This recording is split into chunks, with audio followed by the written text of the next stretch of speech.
So here's one I'm pretty excited for. This is a Sunbeam Radiant Control Toast-O-Matic from the 1960s. I'd heard about these toasters. It sounds odd talking about being excited about a toaster, but I'd heard about them. Technology Connections did a really great video on YouTube about these. They actually use like a bimetal strip as a thermostat inside them. So when you put your toast in, it toasts it until the surface of the bread reaches the temperature based on what you've selected on the front here. And then it actually pops it back up. So it's not just a normal sort of timer system like you'd find on most modern toasters where it, you've got the dial and it rotates and you put, it stays in there for 3 minutes or whatever. This actually works up the heat of the toast. And they were made from the 1940s all the way up until the 1980s. I think this one's from about the 1960s. I didn't even know we had them in Australia, and I got it for $20 off Marketplace, so I reckon I've done pretty well. The fault from the person I bought it off is that it trips their power. Now, they couldn't tell me whether it trips just on being plugged in or if it trips when you try and toast something. So we'll pull it apart and see what we've got. The cool thing about this is that there is actually a service manual for a toaster, which you definitely wouldn't see these days. But I think the first thing we're going to do is, this cord's pretty sad looking. I'm just going to bang some continuity checks across the cord. I think we'll replace that at some point anyway, but let's just see if we're not shorted one of the AC lines. So we'll grab our meter. We'll bang him in continuity.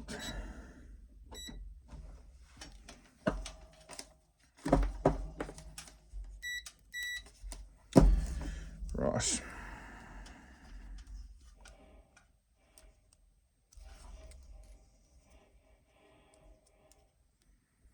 Well, there's nothing short directly across the power, which is good or bad, depending on how you look at it. Now, I've never been inside this thing or anything like it. Looks like flathead screws on the bottom. It does actually look like you can access that cord. So maybe we'll have a quick look at that first.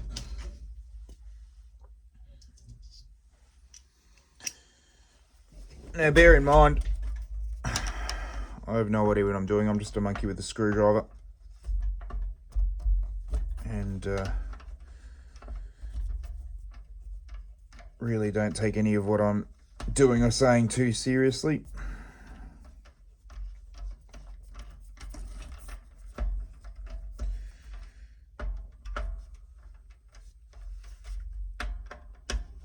I've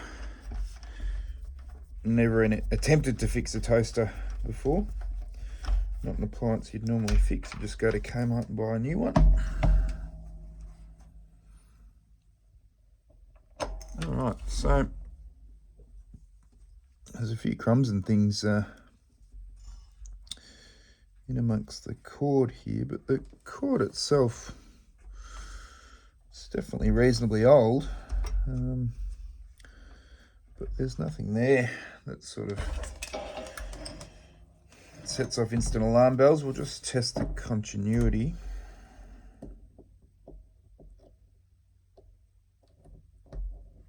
That's interesting.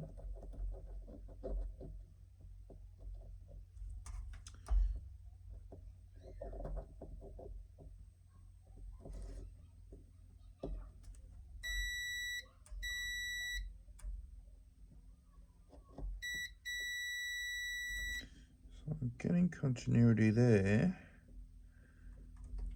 which I'm assuming is the neutral, but I'm not getting anything on the active or the ground. Whether that's just because this is very tarnished, I'm not sure. Whether hit it with a brush and see what happens.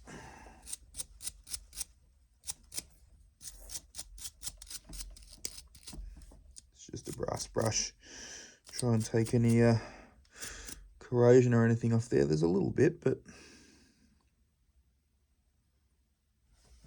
nothing that'll give me too much cause for concern.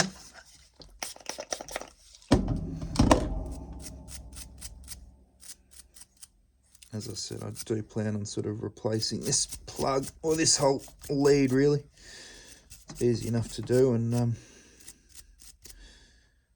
this one's obviously a bit long in the tooth. Right, let's have a look.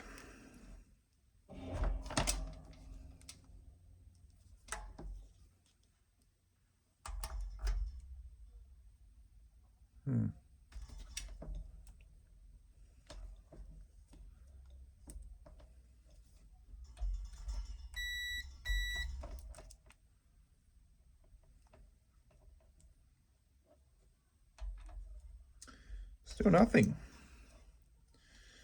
across the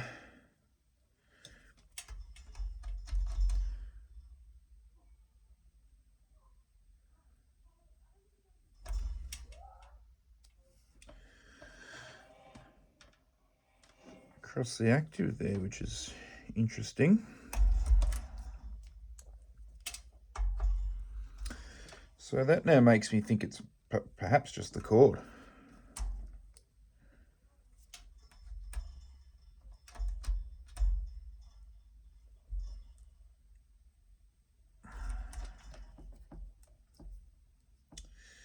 Interestingly enough, as I was rotating that, I actually got an ohms reading on the multimeter.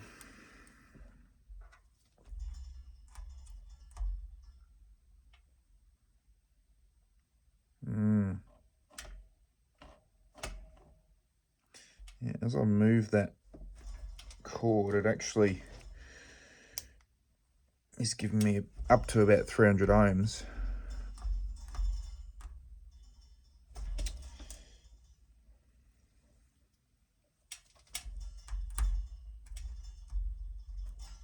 And now I've lost all connection on all the pins.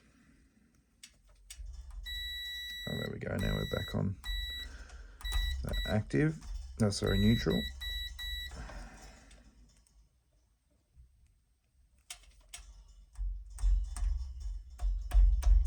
Still nothing on the active.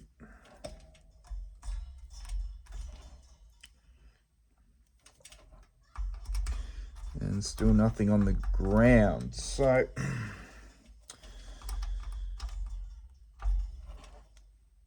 to me, that really says it's more than likely going to be this cord. Whether it's just deteriorated, I can definitely feel it's quite soft in there. It's deteriorated over time and it doesn't appear to be shorted, but who knows what's happening when it's moving around. So I think we'll pull this off first of all.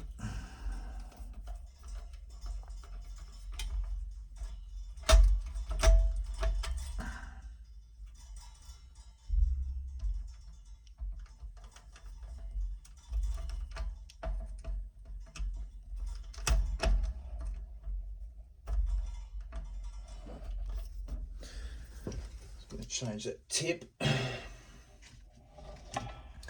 I don't really think there's a tremendous amount to go wrong in these, to be quite honest.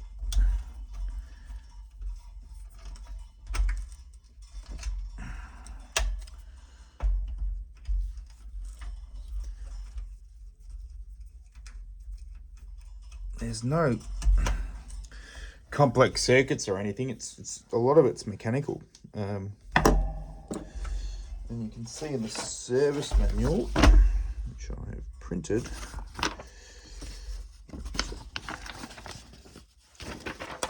I mean, it's a pretty good manual, really. I did notice it has tips for the repairman in it. It's got a whole sort of x-ray view of the machine. Tells you exactly how it toasts the bread. Uniformity of toasting under various conditions. Moisture content of the bread is obtained in this toaster by having a radiant control thermostat, which is what I was talking about. Rules of good repair practices. Make the repair like you would want it if you were the customer. Carefully handle stuff to avoid breaking it. Good advice. But a big contrast to how we do things nowadays when... I mean, people say things aren't made to be repaired. They're not. They're repairable. It just depends on how much skill and how much time you've got. And money. But obviously these were designed for apes like me with a screwdriver to be able to repair. Parts list. A whole diagram of everything. And as you can see, there's not a tremendous amount of electronics in there. Most of the stuff is mechanical, and it just heats the elements.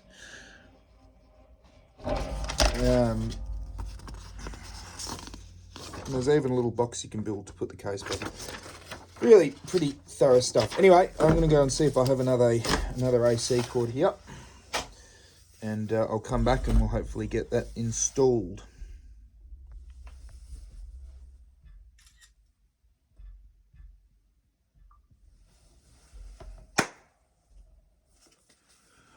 And we're back.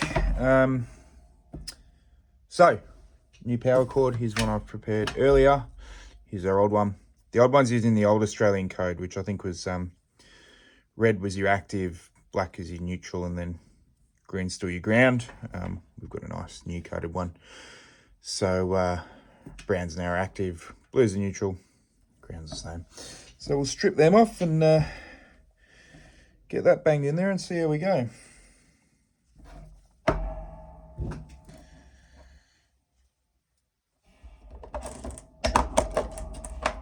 I'll be a little disappointed if it is just literally, a new power cord. It's an easy fix, but I was hoping for something a little more possibly exciting. But as I said, I don't think there's a massive amount to go wrong. I know there is an adjustment inside them for the thermostat, because that controls the raising and lowering. So I think that's what normally sort of goes wrong with them. Certainly from the reading I've done in the last couple of days, it seems to be the most common issue. I certainly haven't come across anyone with the same issue of shorting and blowing safety switches and such. I think I need some new cutters here. These ones are a little bit blunt. All right.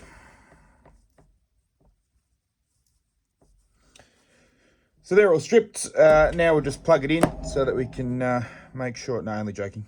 We'll get them hopefully routed correctly. Like that.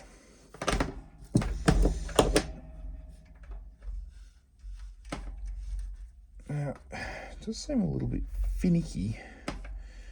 Just to, what I think I might do is actually jam that active down first and then route it, or maybe put all three through and then route them.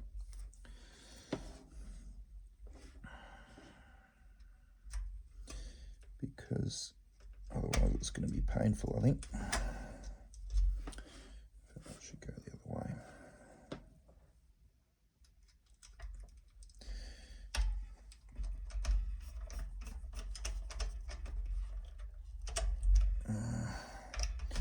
Not real happy with that. I'm always fascinated with these old designs. These, as I said, have a bit of a cult following online, it would appear. They seem to be very highly sought after. And as I said, I mean, to be fair, I haven't really been looking, but I haven't really come across very many in Australia, or any at all. And I'm also led to believe that they can fetch reasonable prices on the used market. I haven't decided what I'll do with this one yet. All right, let's have another go at the meter and see if we've got any continuity. Put it down so you can see. There we go. Right, this is our ground. Yep.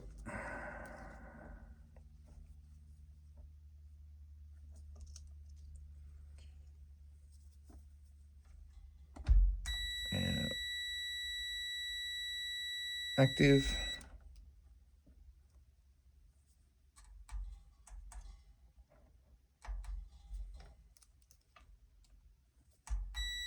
And our neutral.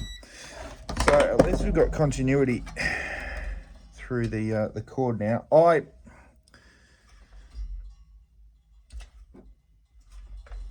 probably going to hazard a guess that may have been the issue.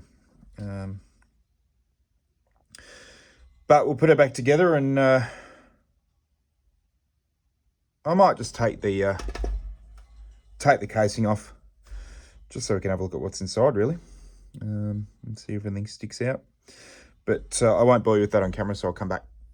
Right, so that's the bottom of the toaster off. Yeah, I mean, there's not really a tremendous amount to it.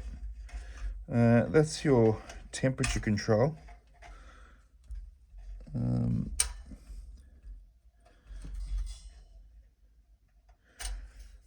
And then these are your element wires, really.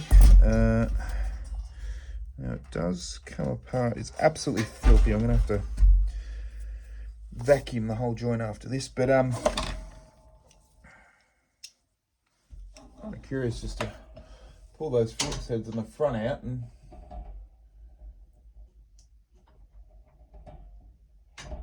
see what's under there. Probably might be worth giving it a good clean while I'm in there too, actually, now I think about it.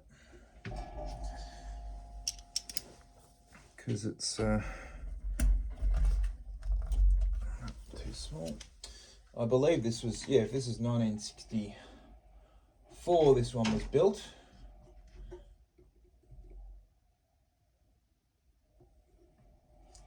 It's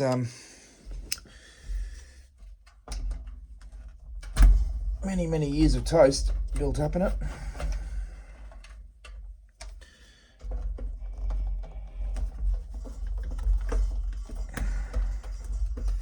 I'm not going to disassemble the whole mechanism, but oh, hello. It's almost like it's spring-loaded. Wow.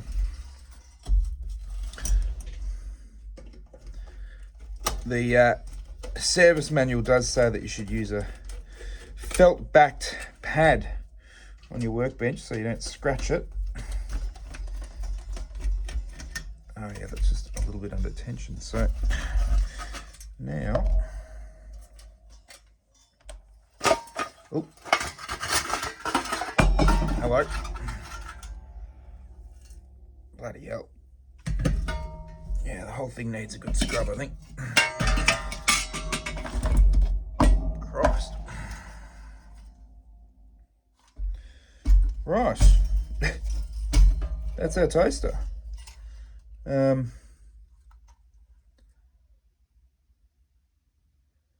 There's definitely not much to go wrong with it. Really almost entirely mechanical.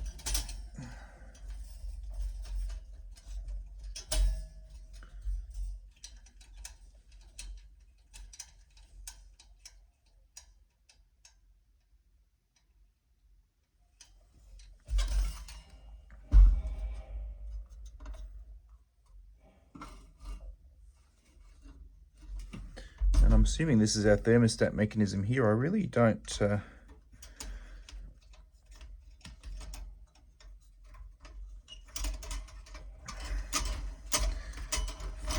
fully understand exactly how it works, but everything seems to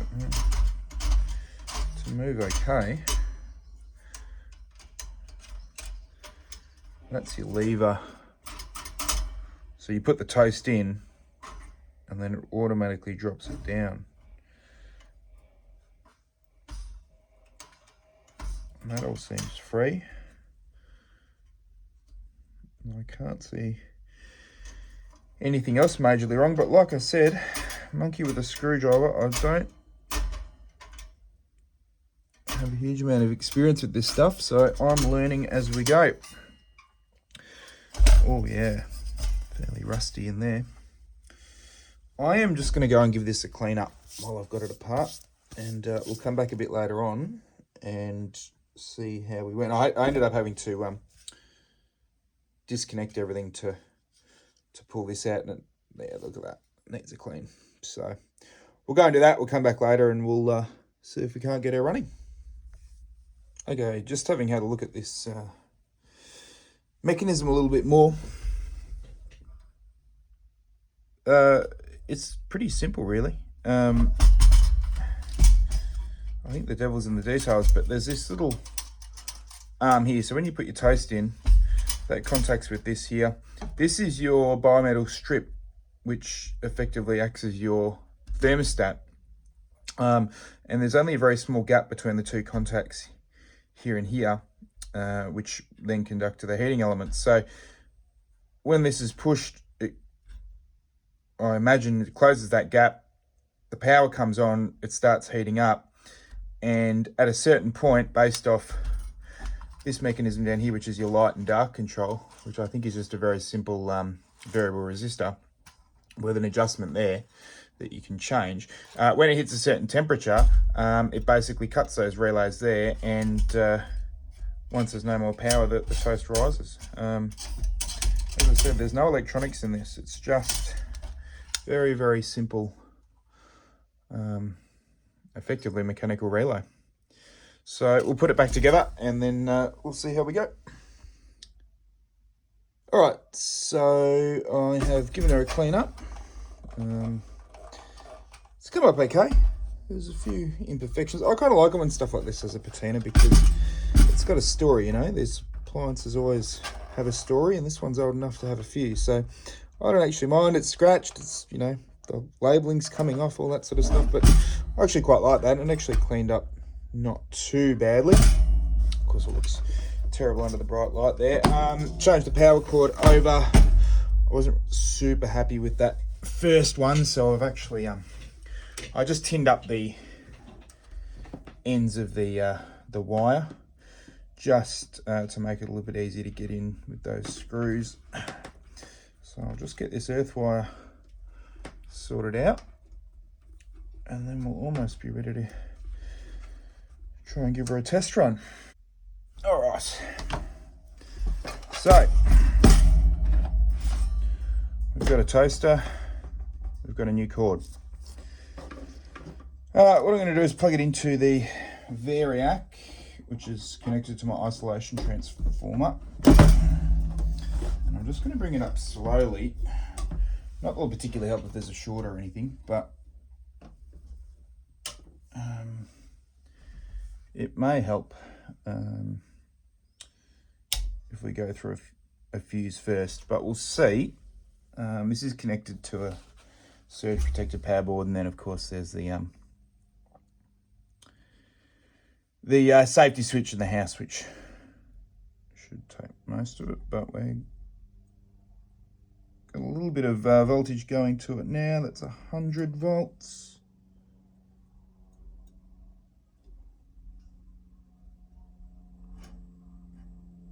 Oh, we got movement out of it.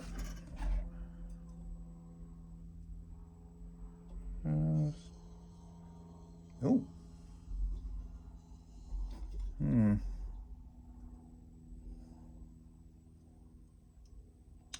Something's smelling rather hot, and I don't know what that is.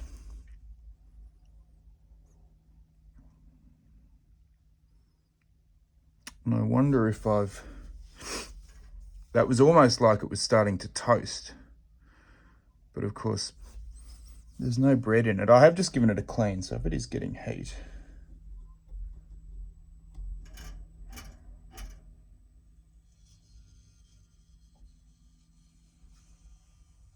yeah, so that's putting out heat. So evidently it thinks it's got toast in it. So all I'm doing is changing the voltage on the variac. So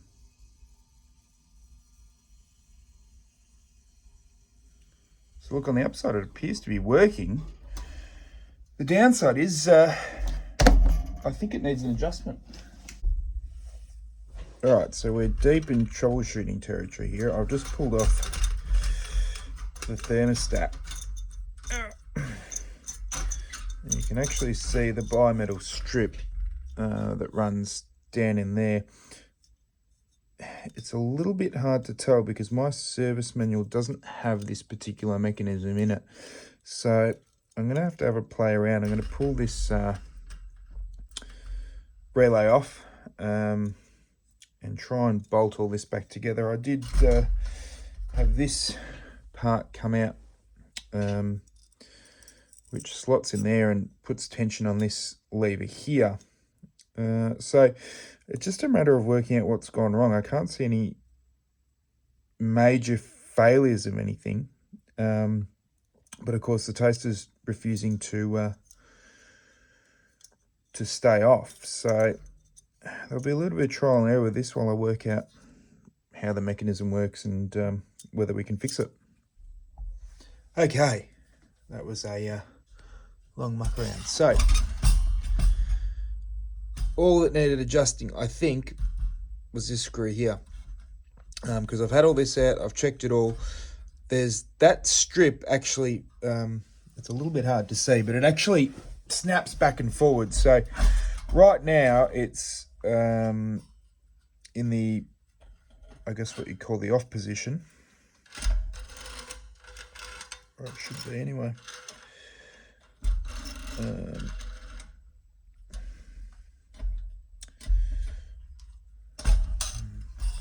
Okay, so that was a lot of mucking around. I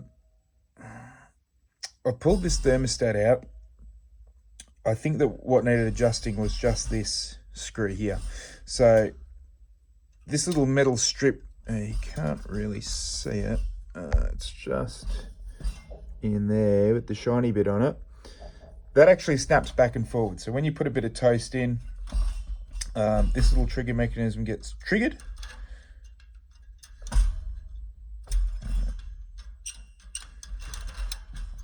So triggered, yeah, so you can see it there. Triggered, pushes the bimetal strip down and closes these contacts. When it's done toasting, as you can see there, the contacts just pop open based on the expansion of that strip. Now,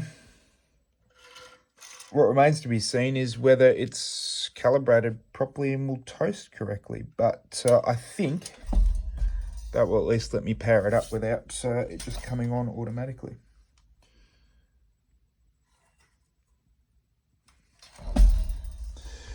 Okay, we're back to putting this final earth screw in.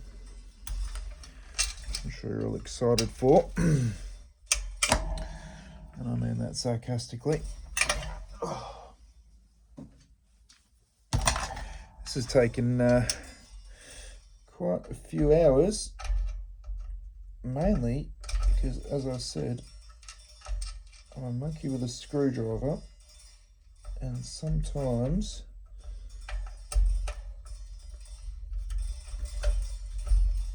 I get distracted diagnosing things.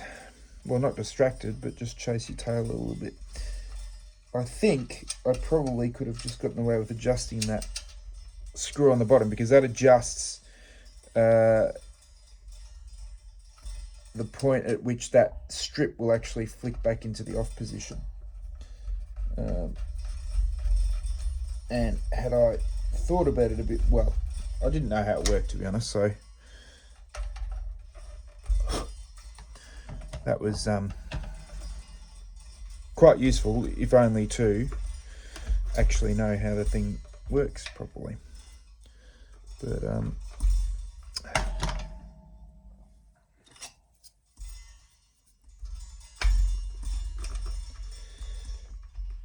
it's all a learning experience, and knowledge is no weight to carry. Well, we just need the cover for that that plug input.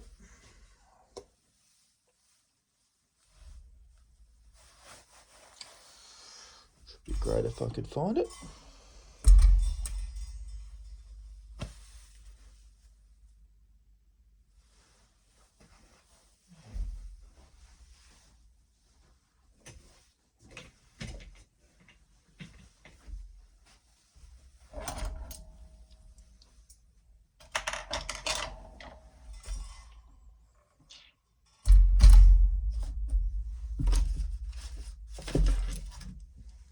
There it is, under the service manual.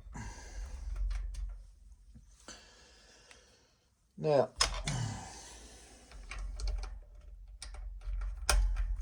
got to tell you, I hate flathead screws.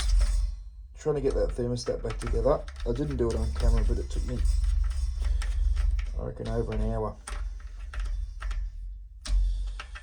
Right.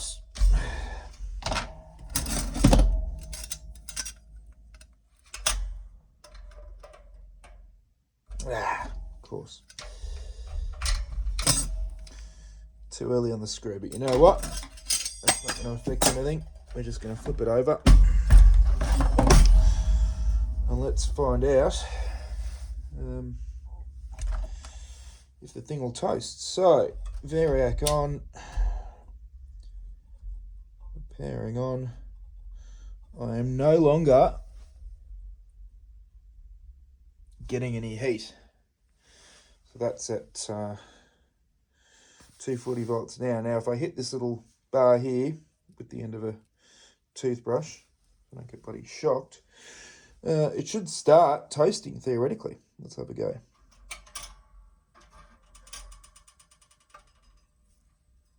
Yep, we've got heat.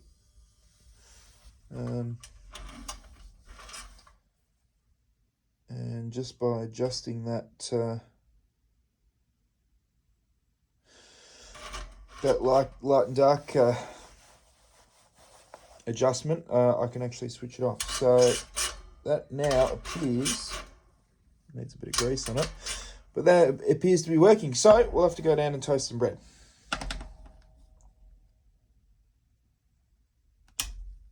All right, down to the kitchen. You'll have to bear with me while I do all this one-handed. Got our toaster. We've got some bread. Now,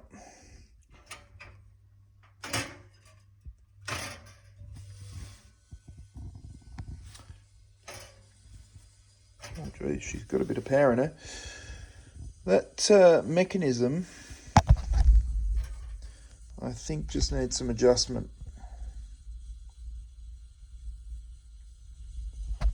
But first, let's see if we actually get, well, how the toast works out.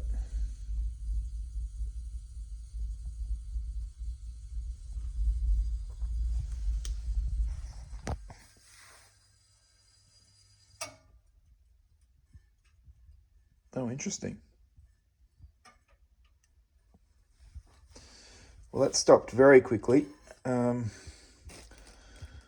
do somewhat feel like that mechanism is too tight. So we're going to adjust that. That's just a screw on the bottom. And we'll also adjust that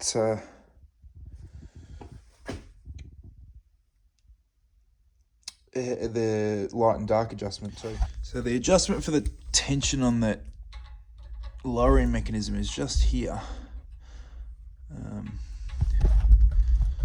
So we'll back that off a couple of turns. I can't do it on camera, so give me a sec. It's taken me about half a loaf of bread and a lot of mucking around, but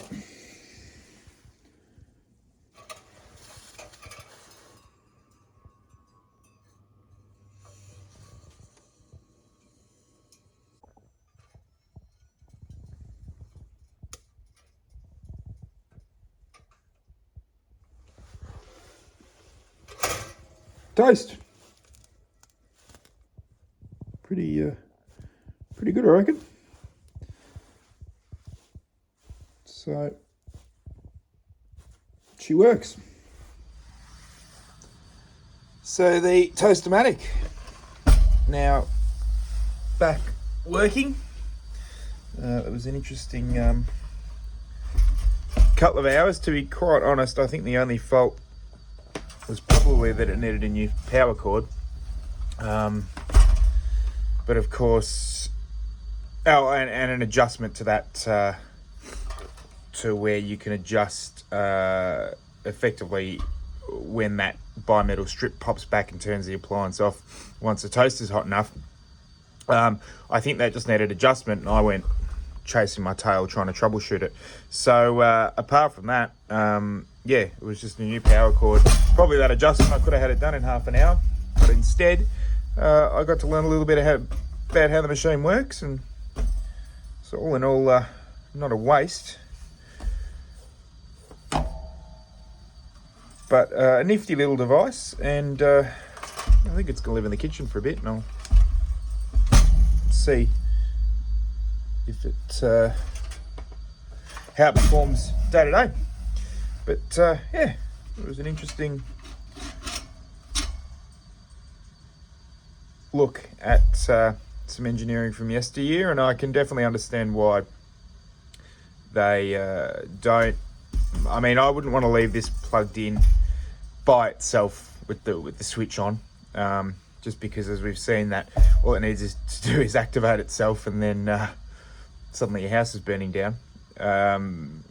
Safety wise, the inside isn't tremendous. You know, AC arcing across to relay contacts in the open air isn't always the best. Yeah, all that sort of stuff, you know, I can understand why they don't make that. I'm sure that there is technology to do what this does now, but of course there doesn't appear to be any demand for it. So that's it from me. Nice little Sunday afternoon.